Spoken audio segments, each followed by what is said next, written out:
देखो 8वां क्वेश्चन है a constant force acts on a object of mass 5 kg for a duration of 2 second. It increase the object velocity from 3 metre per second to 7 metre per second. Find the magnitude of the applied force. तो इस पे जो applied force किया गया वो निकालना है. और now if the force was applied for duration of 5 second, what would be the final velocity of the object. देखिए यहाँ पे क्या बताया जा रहा है.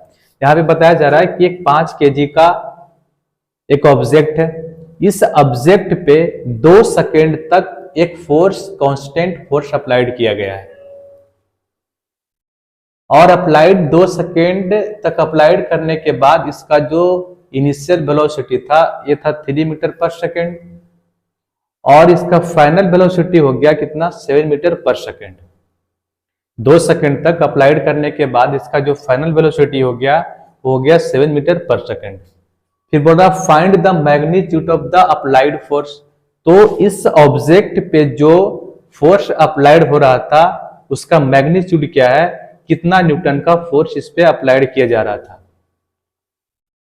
फिर बताना now if the force was applied for a duration of 5 second what would be the final velocity of the object. अब बताया जा रहा है कि इस पे अगर हम 5 सेकेंड तक की वही फोर्स इस पे अप्लाइड किए होते तब इसका फाइनल वेलोसिटी कितना होता, ये बताना है यहाँ पे. तो देखिए यहाँ पे क्या दिया गया है, यहाँ पे देखो दिया गया है मास. मास कितना है बोलेंगे, मास इसका जो है, ठीक है, ये ऑब्जेक्ट ऑफ मास है 5 kg. Object of mass 5 kg है. अप्लाइड फोर्स का जो टाइम ड्यूरेशन है वो है 2 सेकेंड. और इसका इनिशियल वेलोसिटी है 3 मीटर पर सेकेंड. u बराबर 3 metre per second.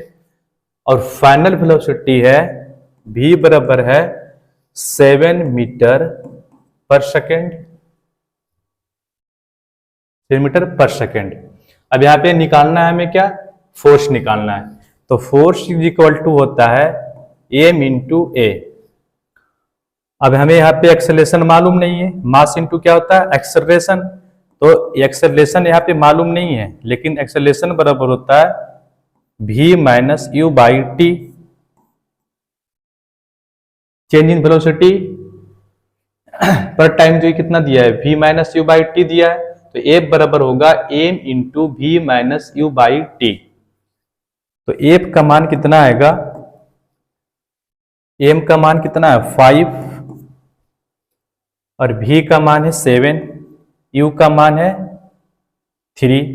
Final velocity है 7, इनिशियल वेलोसिटी है 3 और इस पर टाइम ड्यूरेशन जो है फोर्स का वो है कितना 2 सेकेंड का. तो इसका जो फोर्स आ जाएगा 7 minus 3 is equal to 4. 4 into 5 is equal to 20. 20 by 2 is equal to 10 newton. तो इसका जो इस ऑब्जेक्ट पे जो 2 सेकंड तक अप्लाइड फोर्स था वो फोर्स था कितना 10 न्यूटन का. 10 न्यूटन का फोर्स इस सब्जेक्ट पे 2 सेकंड तक अप्लाइड था. अब बताया जा रहा है कि इफ द फोर्स, ये जो 10 न्यूटन का फोर्स है, ठीक है, अगर उसी ऑब्जेक्ट पे 5 सेकंड तक अप्लाइड किया होता तब इसका फाइनल वेलोसिटी क्या होता वो पूछा जा रहा है यहाँ पे. तो देखिए यहाँ पे ऑब्जेक्ट सेम है तो ऑब्जेक्ट ऑफ मास तो सेम है. तो ऑब्जेक्ट ऑफ मास यहाँ पे 5 kg है, ठीक है. इनिशियल वेलोसिटी यहाँ पे कितना है, वही 3 मीटर पर सेकेंड है और 3 मीटर पर सेकेंड है. और इसका जो टाइम ड्यूरेशन दिया गया है वो टाइम ड्यूरेशन है 5 सेकेंड का. इस पे फोर्स जो अप्लाइड हो रहा है वो है 10 न्यूटन का, ठीक है. हमें निकालना है क्या फाइनल वेलोसिटी. तो हमें फोर्स मालूम है, हमें फोर्स मालूम है. तो अगर हमें फोर्स मालूम है, यदि हमें फोर्स मालूम है तो फोर्स बराबर लिख देंगे m इंटू ए और F बराबर हो जाएगा m into v minus u by T.